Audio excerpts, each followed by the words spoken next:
cozied up, and let's get started with today's video.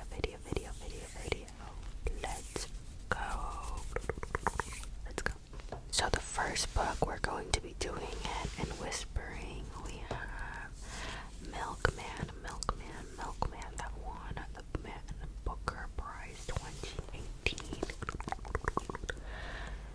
And I'm just going to read a little bit of the back of this book. Okay. In this unnamed city, to be interesting is dangerous. Middle sister is busy attempting to keep her mother from discovering her maybe boyfriend, and to keep everyone in the dark about her encounter with Milkman. But when first brother-in-law sniffs out her trouble and rumors start to swell, middle sister becomes interesting. The last thing she ever wanted to be interesting is to be noticed, and to be noticed is dangerous. Milkman is a tale of gossip and hearsay, silence and deliberate deafness. And it is a story of inaction with enormous consequences. Let's get started with Milkman.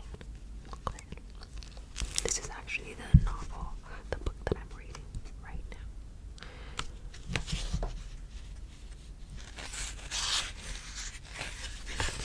We'll start with chapter 1. I'll just read for about maybe 10 minutes. The day somebody put a gun to my breast and called me a cat and threatened to shoot me was the same day the milkman died. He had been shot by one of the state hit squads, and I did not care about the shooting of this man.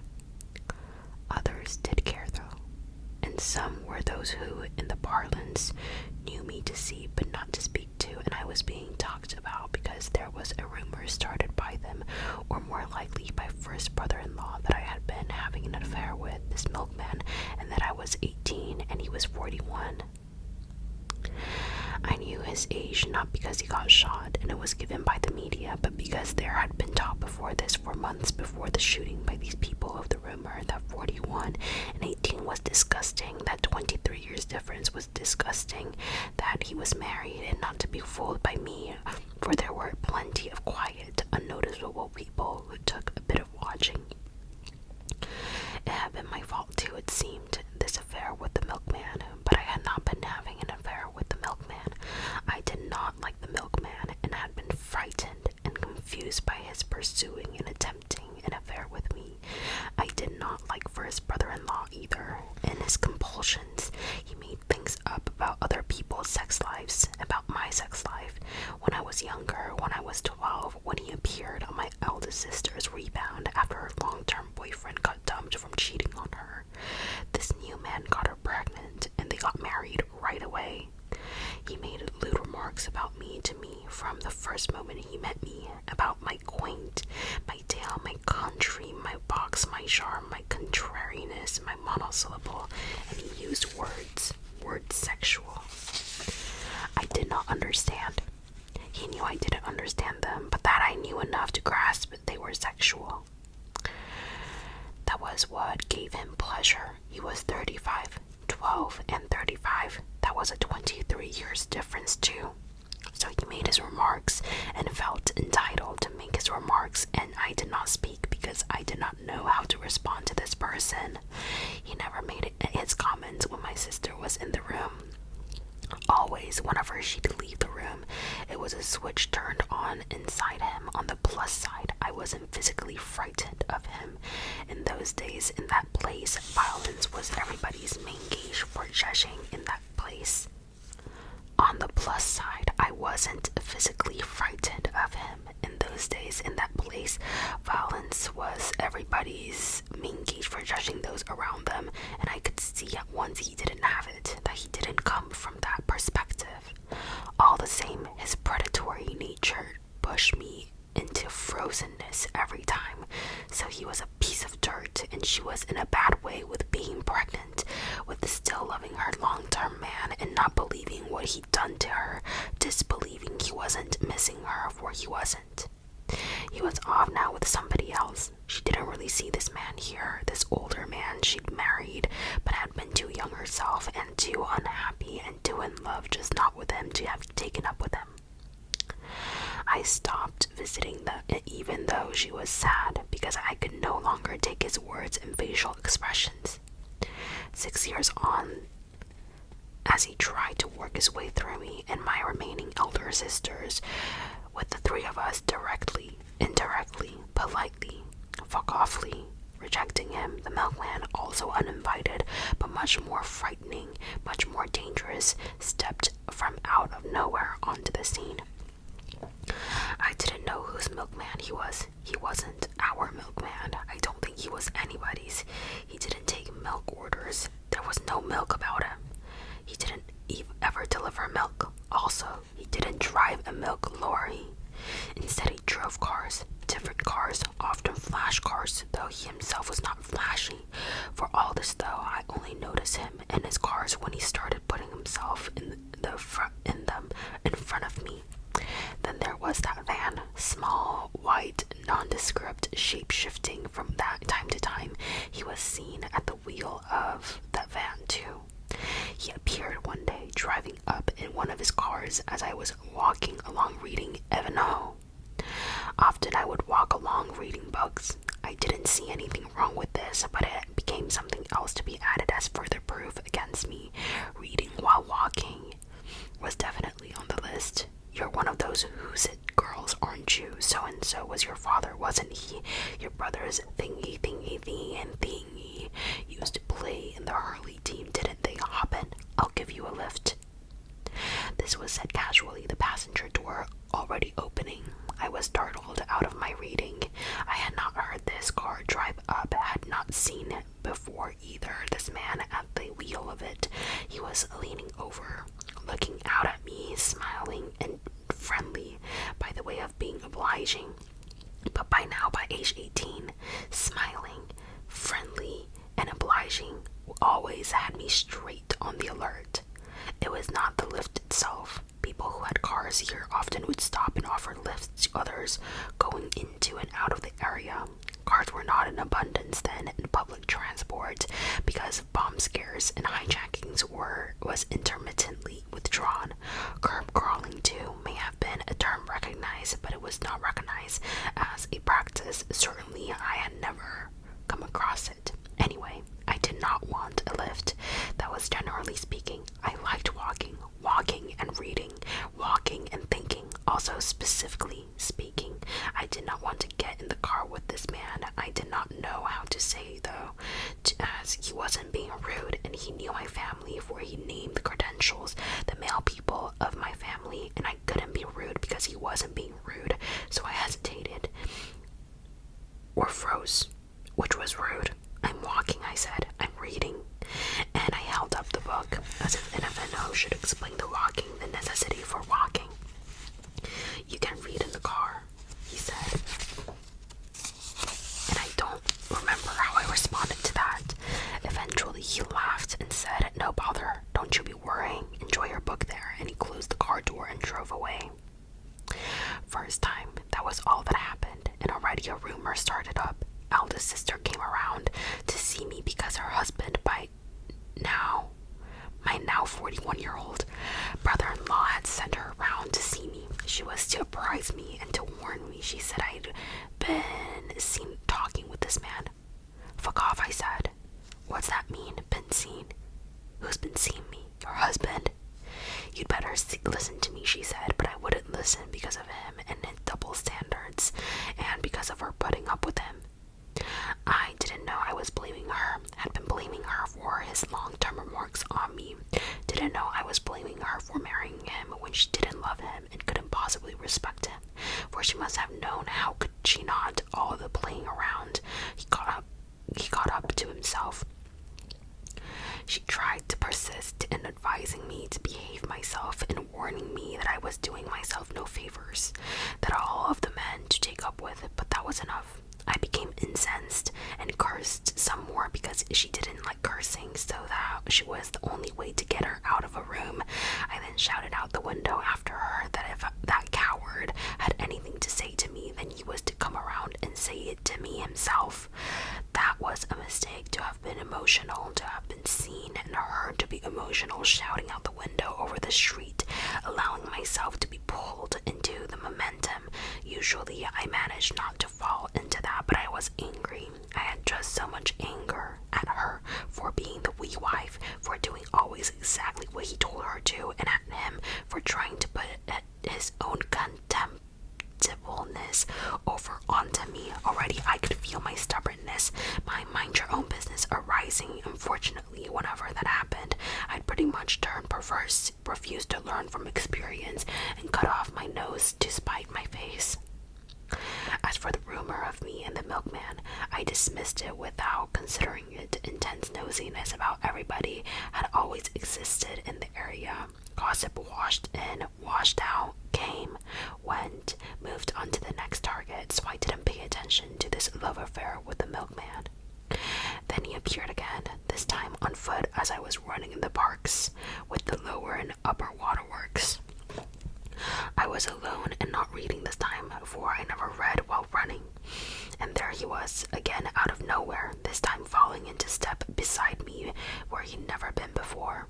Instantly we were running together, and it looked as if always we were running together, and I was startled, as I would be startled by every encounter except the last I was to have with this man. At first he didn't speak, and I could not speak. Then he did, and his dog. It was mid-conversation, as if too, always we were mid-conversation. His words were brief and little stream because of my pace of running, and it was of my place of work that he spoke. He knew my work, where it was, where I did where, the hours, the days, and the 8 bus I caught every morning when it wasn't being hijacked to get me into town to it. Also, he made the pronouncement that I never caught this bus home. This was true. Every weekday, rain or shine, gunplay or bombs, standoff or riots, I preferred to walk home reading my latest book.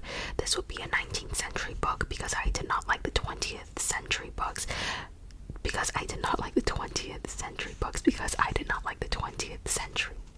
I suppose now looking back, this milkman knew all of that as well. So he spoke his words as we were going along one of the sides of the top end reservoir. There was a smaller reservoir near the child's playground down at the bottom end. He looked ahead at this man as he spoke to me, and not once turning towards me.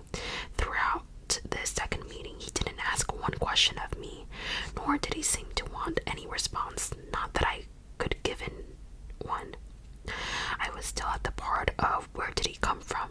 Also, why was he acting as if he knew me, as if we knew each other when we did not know each other? Why was he presuming I didn't mind him beside me when I did mind him beside me? Why could I not stop this running and tell this man to leave alone? Apart from where did he come from, I didn't have those other thoughts until later. And I don't mean an hour later, I mean 20 years later. At that time, 18, having been brought up in a hair-trigger society where the ground rules were, if no physically violent touch was being laid upon you, and no outright verbal insults were being leveled at you, and no taunting looks in the vicinity either, then nothing was happening. So how could you be under attack from something that wasn't there? At 18, I had no proper understanding of the ways that constituted encroachment. I had a feeling for them, an intuition, a sense of repugnance. At 18, I had no proper understanding of the ways that constituted encroachment. I had a feeling for them, an intuition, a sense of repugnance for some situations and some people, but I did not know intuition and repugnance counted. Did not know I had a right not to have to put up with anybody and everybody coming near. Best I could manage in those days was to hope the person concerned would hurry up and say whatever it was he or she thought they were being friendly and obliging by saying, then for them to go away, or else to go away myself politely and quickly the very moment I could. Okay, so that was just 6 pages, but I'm going to move on to the next book. The next book is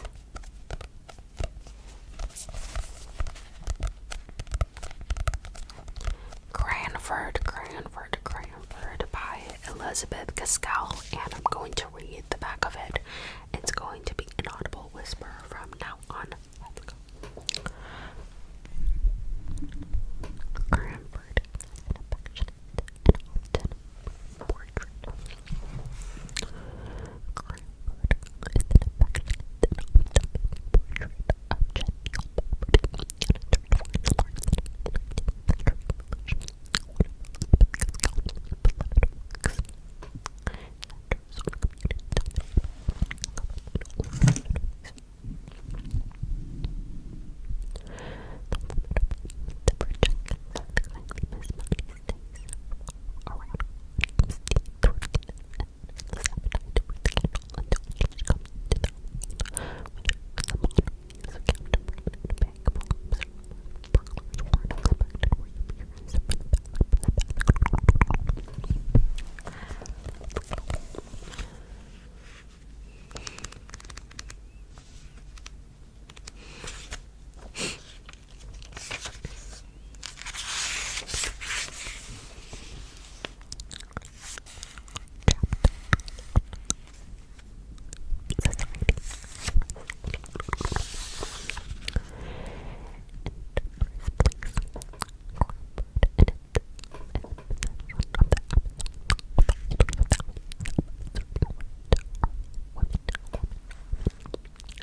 let's read the little summary in the back of the book and start with chapter 1 as well. And moving forward, I'm going to be speaking in soft-spoken. Okay, let's go.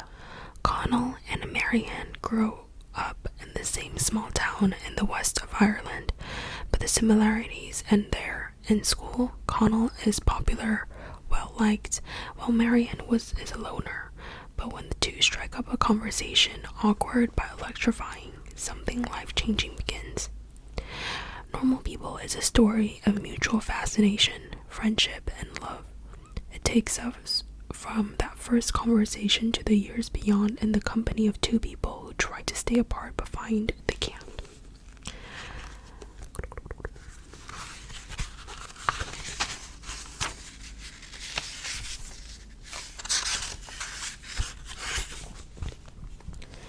January 2011. Marianne answers the door when Connell rings the bell. She's still wearing her school uniform, but she's taken off the sweater, so it's just a blouse and skirt, and she has no shoes on, only tights. "Oh hey," he says, "come on in." She turns and walks down the hall. He follows her, closing the door behind him. Down a few steps in the kitchen, his mother Lorraine is peeling off a pair of rubber gloves. Marianne hops onto the countertop and picks up an open jar of chocolate spread in which she has left a teaspoon. "Marianne was telling me you got your mock results today," Lorraine says. "We got English back," he says. "They come back separately. Do you want to head on?" Lorraine folds the rubber gloves up neatly and replaces them below the sink. Then she starts unclipping her hair. To Connell, this seems like something she could accomplish in the car. "I heard you did very well," she says. "He was top of the class," says Marianne. "Right," Connell says. "Marianne did pretty good too. Can we go?" Lorraine pauses in the untying of her apron. "I didn't realize we were in a rush," she says. He puts his hands in his pocket and suppresses an irritable sigh, but suppresses it with an audible intake of breath so that it sounds like a sigh. It still sounds like a sigh. "I just have to pop up and take a load out of the dryer," says Lorraine, "and then we'll be off, okay?" He says nothing, merely hanging his head while Lorraine leaves the room. "Do you want some of this?" Marianne says. She's holding out the jar of chocolate spread. He presses his hand down slightly further into his pockets as if trying to store his entire body in his pockets all at once. "No thanks," he says. "Did you get your French results today?" "Yesterday." He puts his back against the fridge and watches her click the spoon. In school, he and Marianne affect not to know each other. People know that Marianne lives in the white mansion with the driveway and that Connell's mother is a cleaner, but no one knows of the special relationship between these facts. "I got an A1, he says. "What'd you get in German?" "An A1, she says. "Are you bragging? You're not going to get 600, are you?" He shrugs. "You probably will," she says. "Well, you're smarter than me." "Don't feel bad. I'm smarter than anyone." Marianne is grinning now. She exercises an open contempt for people in school. She has no friends and spends her lunchtime alone reading novels. A lot of the people really hate her. Her father died when she was 13, and Connell has heard she has a mental illness now or something. It's true, she is the smartest person in school. She dreads being left alone with her like this, but he also finds himself fantasizing about things he could say to impress her. "You're not top of the class in English," he points out. She licks her teeth, unconcerned. "Maybe you should give me grinds, Connell," she said. He feels his ears get hot. She's probably just being glib and not suggestive, but if she is being suggestive, it's only to degrade him by association, since she is considered an object of disgust. She wears ugly, thick-soled flat shoes and doesn't put makeup on her face. People have said that she doesn't shave her legs or anything. Connell once heard that she spilled chocolate ice cream on herself in the school lunchroom. She went to the girls' bathroom and took her blouse off to wash in the sink. That's a popular story about her. Everyone has heard it. If she wanted, she could make a big show saying hello to Connell in school. "See you this afternoon," she could say, in front of everyone. Undoubtedly, it would put him in an awkward position, which is the kind of thing she usually seems to enjoy, but she has never done it. "What were you talking to Miss Neary about today, says Marion. Oh, nothing. I don't know, exams. Marion twisted the spoon around inside the jar. Does she fancy you or something? Marion says. Connell watches her moving the spoon. His ears still feel very hot. Why'd you say that? He says, God, you're having an affair with her, aren't you? Obviously not. Do you think it's funny joking about that? Sorry, says Marianne. She has a focused expression, like she's looking through his eyes into the back of his head. You're right. It's not funny, she says. I'm sorry. He nods, looks around the room for a bit, digs the toe of his shoes into a groove between the tiles. Sometimes I feel like she does act kind of weird around me, he says, but I wouldn't say that to people or anything. Even in class, I think she's very flirtatious towards you. Do you really think that? Marion nods. He rubs at his neck. Miss Neary teaches economics. His supposed feelings for her are widely discussed in school. Some people are even saying that he tried to add her on Facebook, which he didn't and would never do. Actually, he doesn't do or say anything to her. He just sits there quietly while she does and says things to him. She keeps him back after class sometimes to talk about his life direction. And once she actually touched the knot of his school tie. Can't tell people about the way she acts because they'll think he's trying to brag about it. In class, he feels too embarrassed and annoyed to concentrate on the lessons. He just sits there staring at the textbook until the bar graph starts to blur. People were always going on at me that I fancy her or whatever, he says, but I actually don't at all. I mean, you don't think I'm playing into it when she acts like that with you, do you? Not that I've seen. He wipes his palm down on his school shirts unthinkingly.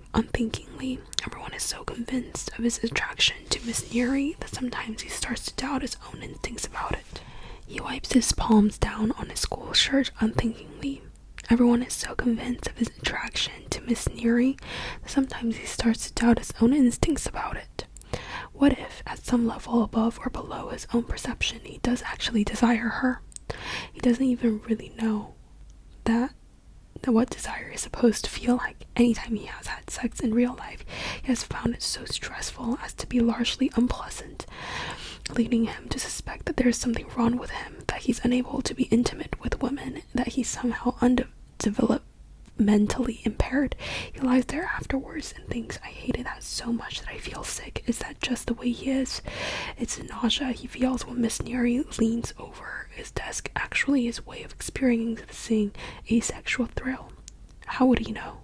I could go to Mr. Lyons for you if you want, says Marianne.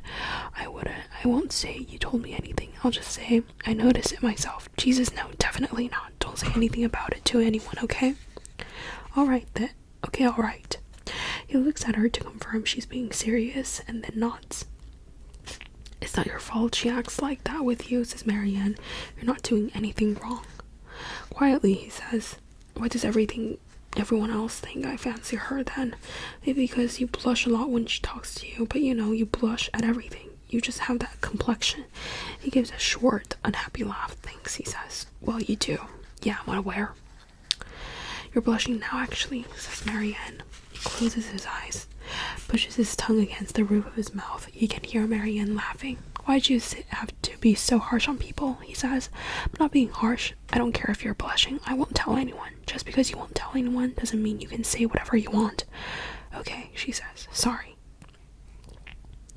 He turns and looks out the window of the garden. Really, the garden is more like grounds. It includes tennis courts and a large stone statue in the shape of a woman. He looks out at the grounds and moves his face close to the cool breath of glass. When people tell that story about Marianne washing her blouse in the sink, they act like it's just funny.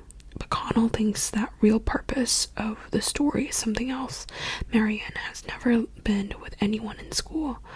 No one has ever seen her undressed. No one even knows if she likes boys or girls. She won't tell anyone. People resent that about her, and Connell thinks that's why they tell the story, as a way of gawking at something they are not allowed to see. I don't want to get in a fight with you, she says. We're not fighting. I know you probably hate me, but you're the only person who actually talks to me. I never said I hated you, he says. That gets her attention, and she looks up, confused. He continues looking away from her, but in the corner of his eye, he still sees her watching. When he talks to Marianne, he has a sense of total privacy between them. He could tell her anything about himself, even weird things, and she would never repeat them. He knows that. Being alone with her is like opening a door away from normal life and then closing it behind him. He's not frightened of her. Actually, she's a pretty relaxed person, but he fears being around her because of the confusing way he finds himself behaving, the things he says that he would never ordinarily say.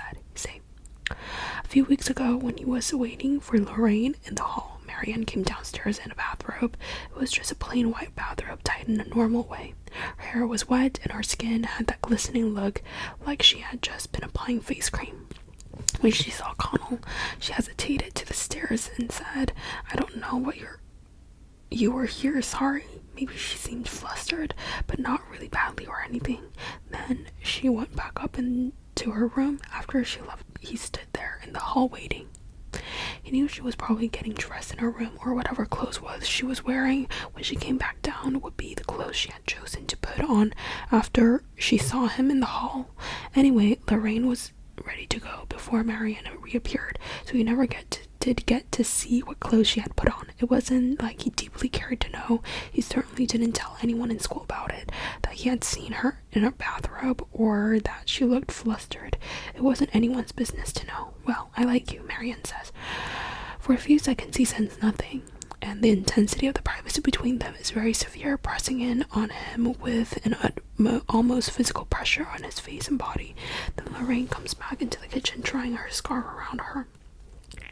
She does a little knock on the door, even though it's already open. "Good to go," she says. "Yeah," says Connell. "Thanks for everything, Lorraine," says Marianne. "See you next week." Connell is already heading out the kitchen door when his mother says, "You can say goodbye, can't you?" He turns to look over his shoulder, but finds he cannot actually look Marianne in the eye, so he addresses himself to the floor instead.